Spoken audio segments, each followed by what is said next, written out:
Bonjour mes chers poissons, je vous remercie de me retrouver pour cet horoscope de septembre. On va sonder les énergies de cette rentrée avec la très belle roue de fortune qui donne l'impulsion, c'est le cas de le dire, pour les semaines qui viennent. Parce que la roue de fortune, bon, ici présentée sous une grande roue, c'est l'idée de savoir improviser avec ce que la vie nous met sur le chemin.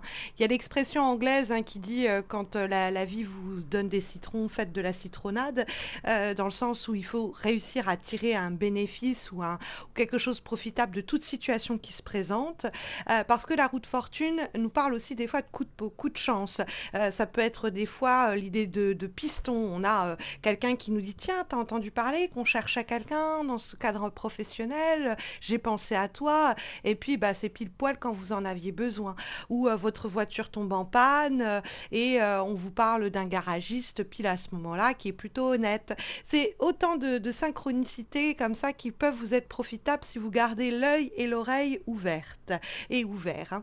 Parce que effectivement, la carte de la roue de fortune, c'est comment la vie peut faire surgir des rencontres, des situations inédites, et la seule chose que l'on ait à faire, c'est de la saisir au bon. C'est saisir la balle au bon. Parce que la roue de fortune, il y a le côté un peu déstabilisant où bah tiens, j'avais pas prévu de sortir ce soir, ou tiens, j'avais pas prévu de me lancer là-dedans. C'est pas quelque chose qu'on a anticipé. Et du coup, on pourrait avoir quelques réticences à tenter le coup, ou à se motiver, ou quoi au caisse. Et pourtant, la roue de fortune nous dit, c'est plein d'opportunités comme ça, qui ont l'air, à prime abord, sans importance, qui vont faire avancer peut-être grandement les choses pour vous, sur le plan intime, sur le plan professionnel, sur le plan matériel, plein de petites opportunités, plein de petits clins d'œil du destin, à propos desquels il faut rester attentif ou attentive dans les semaines qui viennent. C'est vraiment l'idée de surfer la vague, de faire avec ce que la vie vous offre et vous propose, et voir surgir de cette façon-là de nouvelles rencontres, de nouvelles situations, de nouvelles opportunités, qui peuvent évoluer vers quelque chose d'important. C'est-à-dire qu'avec la roue de fortune, à ce moment-là, on n'a pas franchement conscience que c'est parce qu'on accepte ce rendez-vous, ou c'est parce qu'on dit oui à ceci ou à cela, que ça va faire vraiment bouger les lignes. Or, avec du recul, on se rendra compte, bah, si j'étais pas allée à ce rendez-vous, si je n'avais pas accepté cette proposition qui me semblait sur le moment pas très importante, eh bien, je n'en serais pas où j'en suis aujourd'hui. En octobre, on pourrait même avoir un regard rétrospectif sur septembre en se disant, bah, il s'est joué des enjeux importants sans que j'en ai pleinement conscience. Mais ma capacité à ouvrir mes bras à l'inconnu, à l'inattendu, à l'idée d'improviser, eh bien, ça a été pour moi porteur. Donc, il y a des surprises quoi en route pour ce mois de septembre, et en route fortune plus simplement. Parce qu'effectivement, on trouve en plus de ça le 2 de bâton en guise de vibration, donc ce qui satellise autour des prochaines semaines. Et 2 de bâton, c'est une carte où il faut s'adapter également.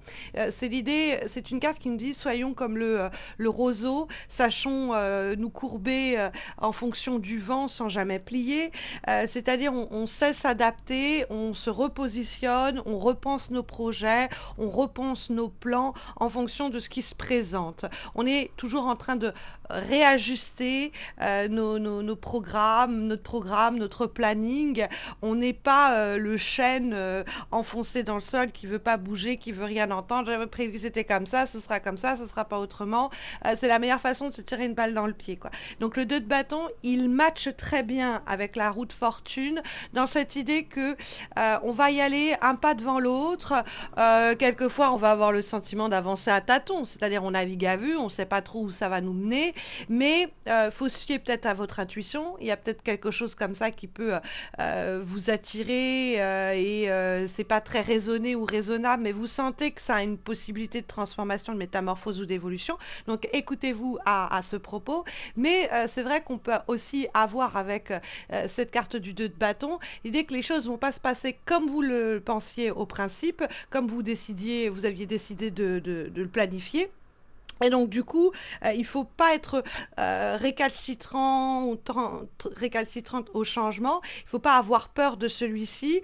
Il faut pas rester figé, dans son positionnement. Il faut faire preuve d'une flexibilité. Parce que le 2 de bâton va annoncer des projets nouveaux, ça va permettre, ensuite qu'on puisse, avoir plus de visibilité et qu'ensuite on vienne à sécuriser. Le but, c'est pas de sécuriser dès le mois de septembre, en fait, c'est de voir comment ça se peaufine, comment ça se met en place et d'être un peu, c'est de la capoeira, vous voyez, ce côté un peu souple comme ça, où on s'adapte et ça peut être porteur. Parce que on a le 9 d'épée dans les obstacles et les difficultés. Et le 9 d'épée, c'est un excès de réflexion. On est là en train de... c'est presque de l'obsession. On est là en train de se répéter les mêmes trucs, ou on est là en train de décortiquer une situation en ayant peur de ce qui pourrait se passer, de ce qui pourrait se produire, de ceci ou de cela. On a peur de l'avenir, au fond. Pourquoi? Parce qu'on n'en a pas une vision claire. Donc, du coup, on a peur d'être terrassé par des événements qui pourraient venir à surgir, qu'on n'avait pas anticipé, ou qu'on ne sache pas vraiment où on met les pieds. Donc, ça pourrait être source d'anxiété, etc. Il faut absolument déconnecter l'esprit à ce niveau et se dire, bah, je vis les choses, j'en profite, je me pose pas mille et une questions, je laisse pas mes peurs et mes angoisses me dicter mes actions ou m'empêcher d'improviser. J'ose surfer la vague parce qu'il y a il y a des bons résultats in fine, quoi. Et donc le 9 d'épée, c'est normal d'avoir peur de l'avenir quand on ne sait pas exactement où l'on met les pieds. Ça, je le comprends parfaitement. Mais il ne faut pas que ce soit ce qui nous empêche de vivre les choses très simplement et d'aller un peu vers l'inconnu et de sortir de sa zone de confort. Il ne faut pas laisser ses peurs avoir le dessus, quoi, hein, très simplement. Donc le 9 d'épée, c'est vraiment ce contre quoi on nous met en garde au cours de cette rentrée, que les peurs nous paralysent, que l'angoisse de l'avenir nous tétanise, que les inquiétudes que l'on nourrit à propos de ce qui pourrait se passer, ce pourrait se produire, etc., nous empêchent de tenter l'aventure, parce que le 8 de bâton est lui-même axé vers cette idée de il faut semer et on va récolter, quoi. Hein, c'est la direction de votre mois de septembre tout de même, cette carte du 8 de bâton. Et le 8 de bâton, on voit ces oiseaux-là qui sont en route, ils sont en migration, il y a quelque chose comme ça qui est en train de se mouvoir. Et donc en septembre, il y a quelque chose qui est en train de se déplacer, il y a quelque chose qui est en train de se métamorphoser, qui est en train d'évoluer, ce dont nous parlait également la roue de fortune. Donc dans ce mouvement-là, c'est là où je vous disais, il n'y a pas encore d'assises, il n'y a pas encore de sécurité, ce qui peut être anxiogène. Mais pour autant, il y a quelque chose qui va finir par porter ses fruits. C'est-à-dire que toutes les graines que l'on va semer en septembre par ces petites actions, ces petites prises de risque ou ces improvisations, eh bien, ça va finir par porter. Ça va être porteur. Alors peut-être, vous le sentirez d'ailleurs ces effets dès septembre, hein, mais peut-être que les effets, les résultats, les graines que l'on a plantées finiront par pousser en octobre, voire peut-être même en novembre. Mais c'est vrai que le 8 de bâton, il y a l'idée de tendre des perches.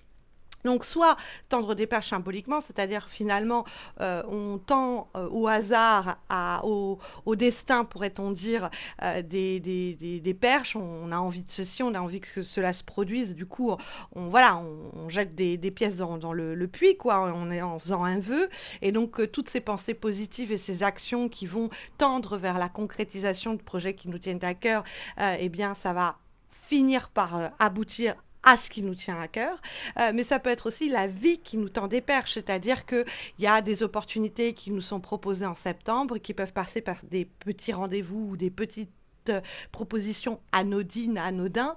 Et puis, si on est en capacité de saisir la perche qui nous est tendue, eh bien, par la vie, par des personnes peut-être aussi autour de nous, hein, il y a plein de rencontres et d'effervescence avec la roue de fortune, et qu'on réussit à s'adapter, se dire, bon, bah, j'avais pas prévu forcément ceci ou cela, mais ça vaut peut-être le coup juste d'essayer. Eh bien, l'huile de bâton nous dit ça va être porteur. Ça va être des messages que vous allez recevoir, des invitations, ça va être une émulation, ça va être des choses qui vont s'accélérer. Et en fait, ça va avoir des effets concrets et tangibles parce que ce sont des bâtons. Donc, au fond, saisissez la balle au bon, quoi, on pourrait presque dire, avec, ce 8 de bâton.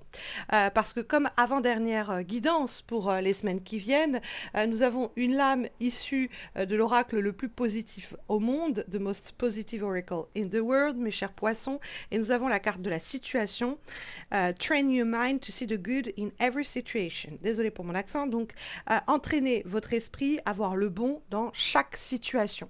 Donc ça peut être vraiment l'idée que à chaque fois qu'on vous propose quelque chose, à chaque fois que la vie fait surgir une opportunité sur le chemin de rencontre, de sortie, etc., essayez d'envisager dans ce qui vous est proposé ou offert comme ça de façon inopinée, ce que vous pourriez y vivre de positif. Au lieu de vous dire ah, je suis fatiguée, cette soirée j'ai pas envie, ou ces personnes-là elles me fatiguent, dites-vous est-ce qu'il n'y aurait pas quelqu'un de nouveau que je pourrais rencontrer? Est-ce que c'est pas l'occasion pour moi un peu de rigoler? Est-ce que bon, essayez de voir en fait dans cette effervescence d'opportunités, de situations nouvelles, ce qu'il y a de bon que vous pouvez en tirer pour que cela vous booste à saisir les perches qui vous sont tendues par le destin et peut-être même vous-même tendre des perches au destin, entre guillemets, montrer votre volonté, attitude positive, énergie positive, à voir le bon dans chaque chose et à provoquer l'émergence du bon dans chaque chose, pour le coup, hein, très simplement.